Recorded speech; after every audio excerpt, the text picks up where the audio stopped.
Hi hello everyone, எல்லோரும் எப்படி இருக்கீங்க? இன்றைக்கி வயலில் பிடிச்ச நண்டு தாங்க கிரேவியாக செய்ய போகிறோம். முதல்ல பிடிச்சிட்டு வந்த நண்டோட காலெல்லாம் உடச்சி எடுத்துக்கலாங்க.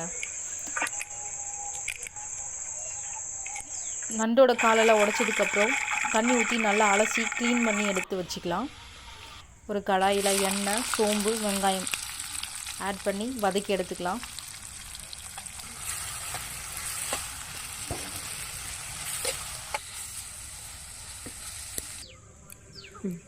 கொஞ்சம் கருவேப்பிலையும் ஆட் பண்ணிக்கலாம்.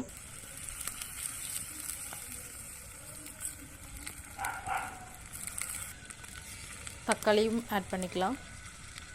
தக்காளியும் வெங்காயமும் நல்லா வதங்குற அளவுக்கு தேவையான அளவு உப்பு சேர்த்துக்கலாம். நல்லா வதங்கி வந்ததுக்கப்புறமா நம்ம க்ளீன் பண்ணி வச்ச நண்டு எடுத்து போட்டுக்கலாங்க.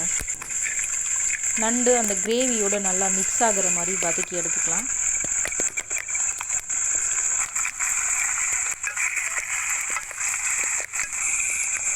தேவையான அளவு இஞ்சி பூண்டு விழுது, மஞ்சள் தூள், தனியாத்தூள், கரம் மசாலா மூணுத்தையும் போட்டு ஆட் பண்ணி நல்லா மிக்ஸ் பண்ணி விட்டுக்கலாங்க. காரத்துக்கு ஏற்றப்போல் மிளகாய் தூள் போட்டதுக்கப்புறம் மூடி 5 மினிட்ஸ் வைக்கலாம்.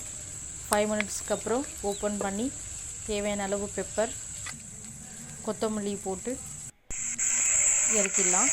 சுவையான நண்டு கிரேவி ரெடி.